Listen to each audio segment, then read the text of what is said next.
everybody. Really appreciate that. And just one more follow-up, Catherine, to your talk. So as Sean says, it's a really great example of implementation. We're not spending much time discussing evidence-based implementation, but that is such a challenge in itself, and you've really led the way with that. And just want to highlight also to people who are listening, if people aren't aware, there's so few research studies out there that show that outcomes can still be maintained in the longer term. And yours is one of the very few studies that I've seen that's demonstrated, I think it was 7 years, wasn't it, that these children still had positive gains after 7 years, which again, why it's so important to, move forward with implementation for this research. So, thank you very much again. There's been various comments in the chat, and I want to pick up a couple of themes that came up. Just like to address that to Michelle firstly, and then to Alice and maybe Sophie as well. So one of the themes, Michelle, that you sort of highlighted so well with your Mythbusters is why it's not cost effective for trusts to be involved in research, but people have highlighted time and time again, and Catherine, you highlighted this as well, that it's still really hard to get that message through, isn't it? And if you've got people who are keen on that, and obviously everyone who's here today is keen on that, then you can push open doors. But for many clinicians and for senior leaders, people are obviously so concerned at the moment about providing the workforce to deliver basic services, and research is seen as something out there. So Michelle, firstly to you, do you have any top tips of what else needs to happen nationally for the NHS to have more levers? We've got the CQC, but what additional levers do we need at a sort of a national level to ensure that the research agenda is pushed forward and is seen as something that should be hand in hand with good clinical outcomes and QI? I think one of the fact that the CQC now consider it part of well-led is really important, and recognising that when we're looking at preparing for CQC inspections, that well-led includes and is fundamentally includes research. So that's a message to get out that isn't yet out there, is because very often we focus on the research and the research activity rather than actually, if we do research, focusing on the other bits of the evidence to say that we retain staff, we have happier staff. And our experience is that when we dedicate more time in posts like our consult, so when I say ours in terms of my MFT experience, a while ago we said that our consultant nurses would be non-patient facing for 50% of their time. So in job plans, that's 50% is non-patient facing. And a lot of people said, oh, well, we won't be able to get our services to sign up to get new consultant posts. We've tripled the number of consultant posts because people begin to see the value of that non-patient facing work in terms of improving the patient facing work. And it's also about language. If you notice, I don't say non-clinical and clinical, I say patient facing and non-patient facing, because it's all clinical. And that's the other thing I would say. Thank you. It's a really important point, Michelle. And you're going to share the slides as well. Yes, I've sent them to Joanna. Yeah. So maybe Alice, if you're still there, and then Sophie in terms of clinical interface. Alice, do you have any other sort of top tips for people listening, how to get that buy-in from exec board, senior leaders within your current organisation, and then maybe in previous experience of other organisations? Yeah, I do think having a really convincing narrative from the R&I team is a really good start. So but that's perhaps a circular thing, and so I think Tony, who's our R&I lead, has really hammered home the the benefit for the trust and the benefit for patients part. I do think that Tony and Sophie went a little bit far, deliberately putting their children in the same class as my children at school to make me to influence me. But I do think that R&I constantly saying it is really important about it's a benefit for everybody.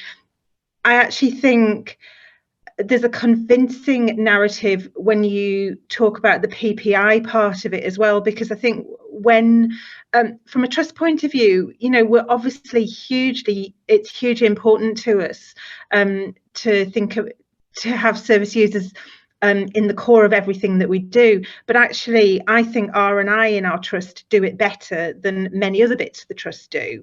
And so I think as a kind of a shining example of something that's working well, that can be a thread that comes from R&I, that's really important. I think you have to tell your story well with a board, don't you? You have to tell your story well with clinicians, and I think over time that builds. It is really difficult when clinicians are really busy, you know. There's something about what are the benefits to me as a really busy person, and what do I get out of this? What satisfaction do I get that you have to use as well? So it's the kind of the multiple benefits bit from a trust and individual point of view that are really important. It's fun, isn't it? I mean, you know, it's fun doing research well and thinking I've individually done something of benefit. You know, we do it with patients all the time, don't we? But this is on a slightly different scale. So I think it should enhance our enjoyment of what we do. And Sophie can tell you that she didn't deliberately put her children in the same class as mine. So right now we're not endorsing stalking here. I'll just move on to Sophie in a second. But if anybody wants to put their hand up as well, then please do. Sophie did mention the importance of engaging clinicians, because as has been said by a number of people, research is something out there that other people do. Do you just want to maybe add to that around, you know, how people can go about doing that in your experience? Yeah, so I think it's really important to understand the experience of the clinician. So for some of our research staff, they've maybe not been in that position, some of our more junior members of staff, and it's our responsibility to help bring that to life so that we can be flexible, we can be understanding, you can be thick-skinned, you know, when someone doesn't have time, you know, really understand what situation and pressures they're under, to keep trying, and really importantly, to keep listening. So we were at an SLT meeting on Wednesday talking about a particular new study and recruitment to that, and really listening to how can we make this happen for you? We know you're really interested, but we also know you've got 1,000,001 other tasks, so we can adapt and be flexible around you. And that, I think, is really key. Listening and sort of feeding that back. We've heard you, and this is what we're going to do in respect of that. And respecting our colleagues so that we're all working on the same page, I think, is really important. Thanks, Sophie. I'm just wondering, Catherine, maybe if any of our other panelists want to contribute to this discussion. Catherine, I just wondered, because you mentioned you had to, going around the country, you still had to convince clinicians and managers this was worth doing. Any top tips that you'd like to add to that? Yes, I think you know, being prepared to meet with them, talk to them, and we did some ongoing supervision through their implementation. And we were talking to clinicians it was interesting because the clinicians were saying we absolutely love delivering evidence-based practice. And they felt more confident, they felt as they were more valued, they were learning enhanced skills, it complemented their role. However, then when we talked to managers say, oh, we've got too many projects going on. And then there were quite often some different dialogues going on between clinicians and managers and our individual communication. There were different agendas, which was about managing timetables, releasing time in the weekly schedule. And so we had to understand it and listen to the agendas at managerial level as well as clinician level, and then try and encourage them to work together with us all together, so that we could problem solve them. I think a lot of them are trying to do existing historic practice and in addition something new, rather than understanding this is a cultural shift and we are moving towards whatever they've done historically. We want to enhance that in a direction of evidence-based practice, not just stick to the old path. And so that took quite a lot of persuading people, because things were quite fixed. You know, schedules were written, plans were made, and how we weaved the evidence-based practice into a new way of working had to be a bit more pervasive in infiltrating the whole service. When we started small and we then grew it big, and we asked their feedback and their views and priorities, and did a lot of lot of hand-holding, then I think that opened up, and then we got managers on board and really committed to it.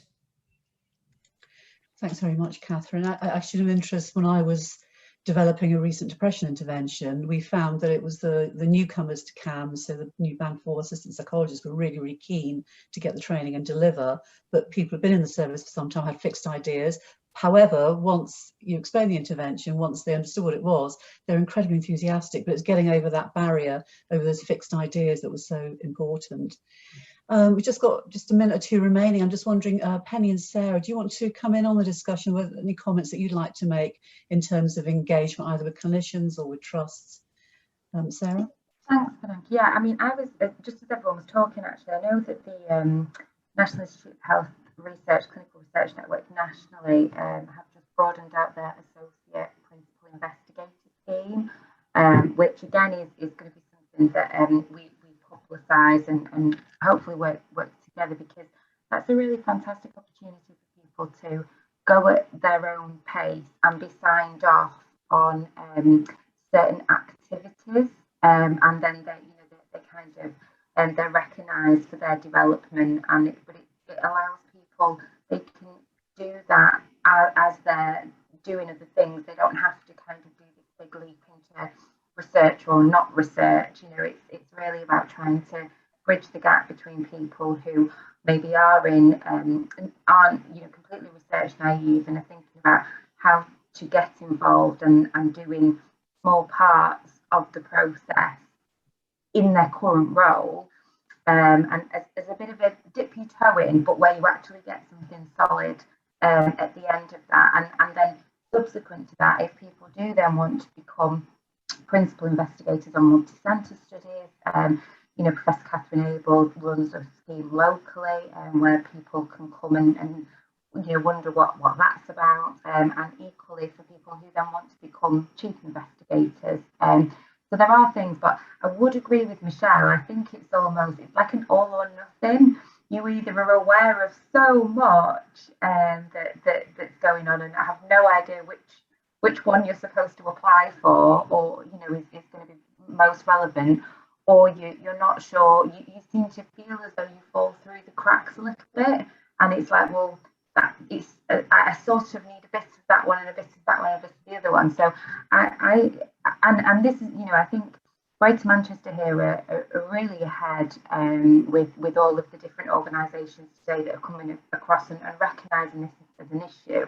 But I do think we can massively strengthen our position and massively support these people in a very different way by making it easier and making it easier to where you need to go to best aid personalised development. Thanks, Sarah. So your microphone wasn't great. I didn't quite catch all of that. But I think one of the points was the point that Michelle made previously. There's lots of different levels of involvement in research, and people can get involved at so many different levels, and I think points made about starting that with undergraduates as well. So thank you for making that point, and Michelle as well, to make sure it's part of everybody's business at every level. Thank you. And final word, Penny, you still there? Is there anything else you'd like to add before we break up? I think you've had some cracking answers, and I don't want to take time up repeating them. I think the central thing, isn't it, that comes through in all of it, I guess, is that coherence and understanding not only what we're all trying to achieve, but also how you get to do that, or how you might get involved in that. And so for me, it is all of those steps, that kind of the work that has to be done to get that collective participation is key and shouldn't just be neglected, I think. It's always those human relationships as well, isn't it? Thank you very much. So thank you very much to all our speakers this morning, and thank you